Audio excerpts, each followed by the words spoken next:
thank you. All right, so I'm just gonna reiterate this. This is question number 2 with regard to the credit for the elderly or disabled. So this is our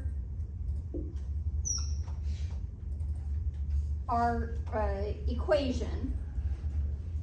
And then our result would be, like, if we were entitled to a credit, it would be 15% of whatever this ends up being, right? Well, the question, how it's phrased, the AGI limit above which each of the following taxpayers would not be eligible to receive a credit. So our result here is 0. We're looking for a result of 0 in this equation, okay?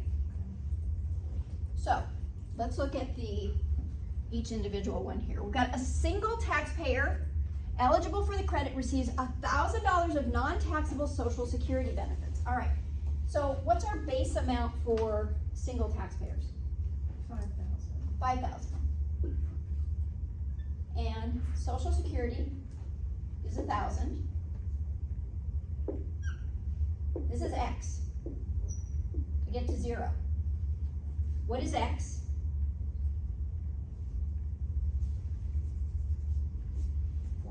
4,000, right? X is 4,000. All right. We know that's 4,000, but that's not our answer. Because that's only, that we have to then plug that into another equation to figure out what the AGI is. Because, so remember, this number is half of AGI over the appropriate threshold. So 4,000 times 2 is going to get us 100%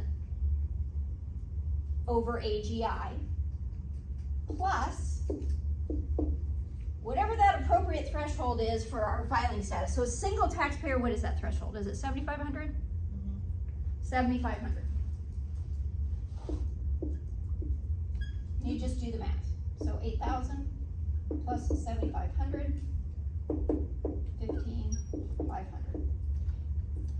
At $15,500 of AGI, they're going to get no credit. Anything above this amount, they're going to get no credit. Anything below this amount, they are going to get some credit. And you can work this backwards. If we look at, so 1/2 of AGI over the appropriate threshold, 15,500 divided by 2, did I get that right? 15,000, 1/2 of AGI over, oh, no, I gotta subtract first, sorry. 15,500 minus the appropriate threshold is 8,000. 1/2 of that is 4,000.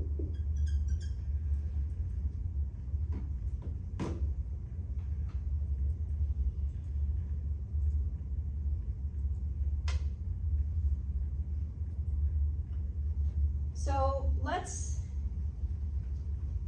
we'll do another one here and then we'll make one up as well.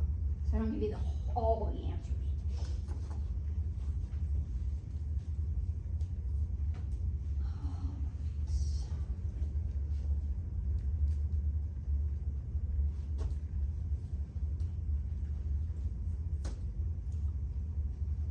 Taxpayers filing a joint return for which one taxpayer is eligible for the credit. Taxpayers have received no Social Security benefits. So what's our starting base amount for that? Is it 5,000 as well? Yeah. 5,000 is there. No Social Security benefits, right? Or no non-taxable Social Security benefits. So what's our X?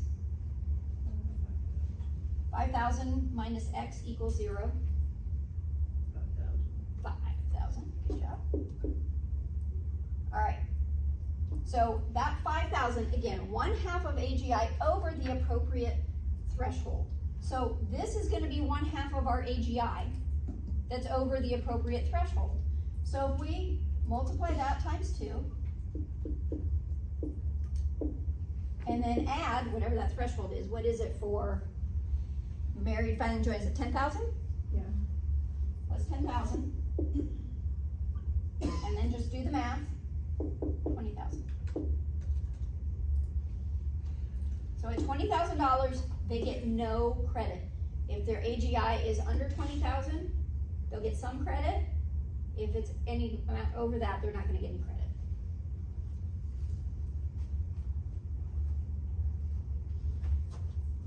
Alright, so let's try another one. Let's do,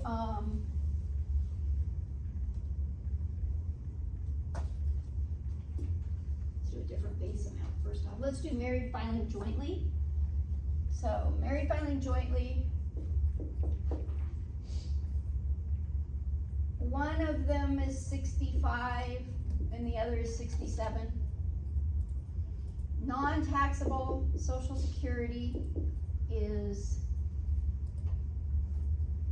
3,200. Alright, so for married filing jointly, both of them qualify. What's our base amount? 7,500. 7,500. We're gonna subtract 3,200 from this. That's our non-taxable Social Security. What's our X? 4,300.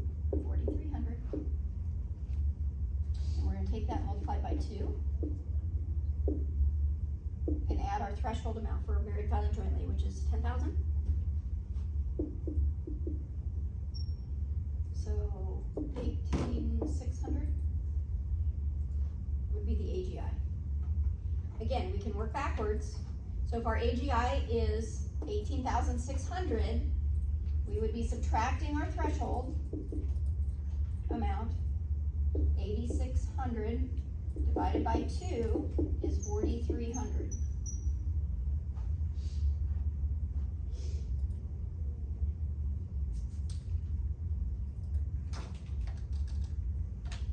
Different way of representing it. Make sure you gotta twist your brain a little bit. Figure that out. Does that make sense? Okay. Any questions on that one?